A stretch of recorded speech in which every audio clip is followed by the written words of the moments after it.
L'histoire se déroule dans la ville de Hambourg, en Allemagne, au célèbre Opéra national allemand. Là, un orchestre prépare méticuleusement la scène pour une prochaine répétition. À leur insu, un groupe de truands armés s'approche furtivement d'eux.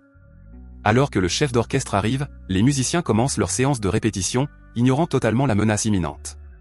Mais la tranquillité est rompue lorsque des voyous font irruption en tirant des coups de feu en l'air. Une équipe de secours dirigée par John arrive rapidement.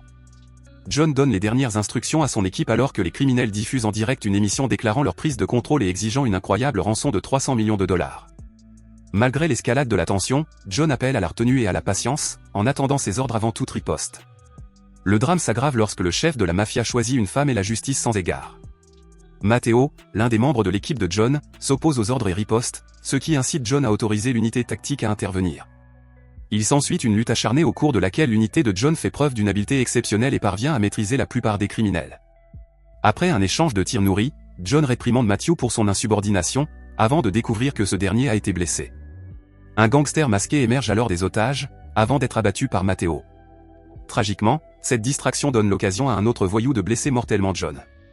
5 ans plus tard, Matteo se trouve en Roumanie, menant une vie insatisfaisante en tant qu'agent spécial à la retraite travaillant à l'usine d'Assam.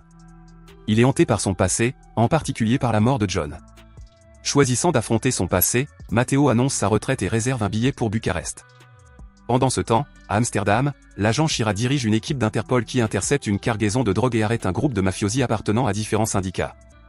La nouvelle parvient au célèbre chef de la mafia, Saban. Parmi les détenus se trouve un agent d'Interpol sous couverture qui a contribué au succès de l'opération.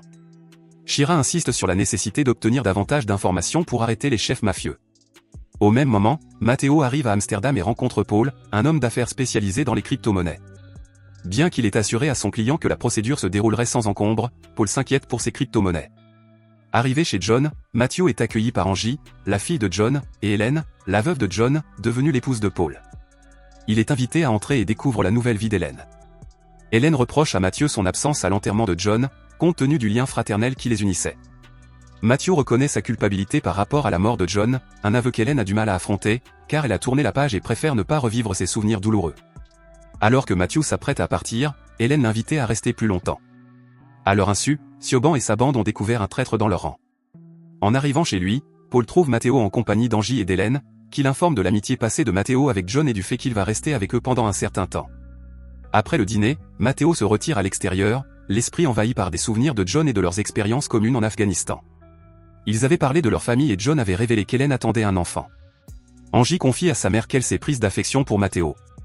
Plus tard, Paul et Matthew ont une conversation au cours de laquelle Matthew lui rappelle qu'il y a toujours quelque chose qui vaut la peine de se battre. Hélène rassure Paul en lui disant qu'il n'a pas à s'inquiéter pour Matteo, car ils ont vécu de nombreuses expériences ensemble avec John. Plus tard, Matthew trouve un mot d'Angie lui demandant de ne pas partir sans lui dire au revoir. Le lendemain matin, Matthew sort courir. À son retour, il voit Hélène et Angie partir pour l'école et accepte la demande d'Hélène de garder le chien. Siobhan rend visite à Paul et l'interroge sur les 15 millions d'euros qui manquent sur son compte. Paul tente de l'apaiser en attribuant le problème à un petit accro sur le marché des crypto-monnaies, promettant une résolution rapide. Paul demande un jour de plus, mais Siobhan lui rappelle sévèrement qu'il n'a que 24 heures. Alors que Siobhan s'en va, un agent d'Interpol en civil suit ses mouvements. Cependant, ils se rendent vite compte qu'ils sont eux aussi suivis. De retour chez lui, Matthew, quelque peu désabusé par la vie, se lance dans des travaux de menuiserie.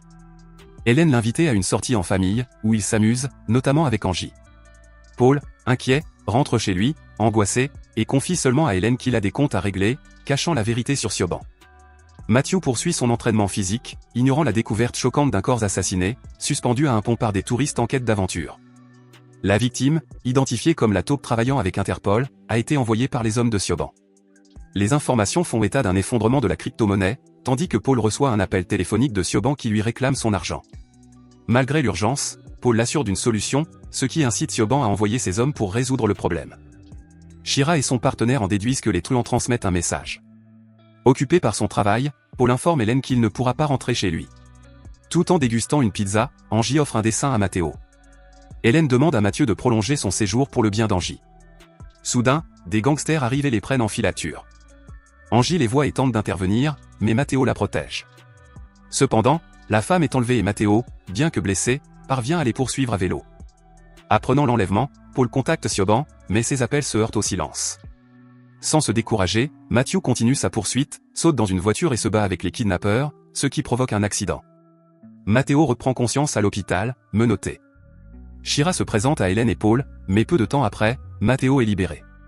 Il informe Shira de son intention de sauver Angie. Shira partage ce qu'elle sait sur Siobhan et les autres gangs associés, indiquant que l'enlèvement est personnel. Interrogé, Paul est laissé en plan. Shira laisse sa carte de visite à Matthew. Alors qu'elle part avec son partenaire, tous deux tentent de découvrir le lien entre Siobhan et l'enlèvement. Un des hommes de main de Siobhan observe la situation. Pendant ce temps, Angie est retenue prisonnière dans le club de Siobhan, où l'on apprend que Matteo s'est échappé de l'hôpital. Matteo se prépare à lancer une mission de sauvetage en rassemblant le matériel nécessaire. Lorsque Paul tente de le dissuader, il laisse accidentellement échapper l'implication de Siobhan, révélant qu'il lui doit 15 millions. Armé des armes de John, Matthew demande à Paul d'appeler Siobhan et de la convaincre qu'il a les fonds, proposant un échange avec Angie. Siobhan accepte le marché et indique un site de construction pour l'échange. Matthew promet à Hélène qu'il ramènera Angie saine et sauve. Interpol en déduit que Paul cache des informations. Pendant ce temps, Matthew réquisitionne la voiture du partenaire de Shira et organise un rendez-vous avec Paul. Cependant, sentant le danger, car Matteo est associé à Interpol, Paul est inquiet. Matteo arrive à l'endroit prévu, où il rencontre les gangsters de Siobhan. Il demande à voir Angie, mais on l'informe qu'elle n'est pas là. L'accord prévoyait de ne remettre l'argent que pour assurer la sécurité d'Angie. Les gangsters s'emparent de force de son sac, mais après inspection par le contremaître, ils découvrent qu'il s'agit d'une bombe. L'explosion qui s'ensuit blesse plusieurs gangsters, tandis que d'autres sont touchés par des éclats d'obus. Matthew emmène le chef survivant pour l'interroger. Chez elle, Hélène est arrêtée par l'un des hommes de main de Siobhan. Une bagarre s'ensuit avec l'agent d'Interpol, qui reçoit plusieurs coups de lame. Seul le coup de feu d'Hélène fait fuir l'agresseur. Pendant ce temps, Paul fait ses valises à la hâte. Matthew retient et torture le gangster capturé pour savoir où se trouve Angie. Finalement, le gangster capitule et révèle où il se trouve. Hélène s'occupe de l'agent d'Interpol blessé. Cependant, lorsque l'agent demande de l'aide à Paul, ce dernier l'ignore froidement et s'en va. Alors que Paul se dirige vers sa voiture, l'un des hommes de main de Siobhan l'exécute. Shira arrive sur les lieux alors que l'homme de main s'éloigne et réconforte son partenaire en l'assurant d'une future médaille pour sa bravoure. Matthew ordonne à Shira d'organiser des renforts pour la mission de sauvetage. Siobhan, préoccupé par l'absence de nouvelles de ses hommes, parle à Angie et lui demande si Matthew viendra à son secours. Celle-ci, confiante, affirme qu'il le fera. Lorsque Matthew arrive au club, les gardes du corps tentent de lui barrer la route. Une confrontation s'ensuit, tandis que Shira se joint à la mêlée, aidant Matteo à neutraliser ses adversaires. Saban décide de fuir pendant que Shira et les renforts mettent hors d'état de nuire les gangsters restants. Saban ordonne à ses hommes de rester en arrière. Lorsque Matteo et Shira les rejoignent, un combat féroce s'engage, tandis que Saban s'échappe avec Angie. Le combat continue, mais Matteo décide de poursuivre Saban seul. Lorsqu'il se retrouve face à Saban, qui retient Angie en otage, Matteo est averti qu'il ne doit pas s'approcher pour ne pas risquer qu'Angie soit abattue. Soudain, Matteo lance une lame dans le cœur de Saban. Bien que Saban réussisse à tirer sur Matthew avant de mourir, Matthew survit à sa blessure et Angie se précipite à ses côtés. 6 mois plus tard, Angie et Hélène se demandent si Matteo reviendra un jour, car on le voit seul sur un bateau en train de naviguer. À l'hôpital, le compagnon de Shira reçoit la médaille d'honneur. À son arrivée, Shira l'informe qu'ils ont d'autres tâches à accomplir.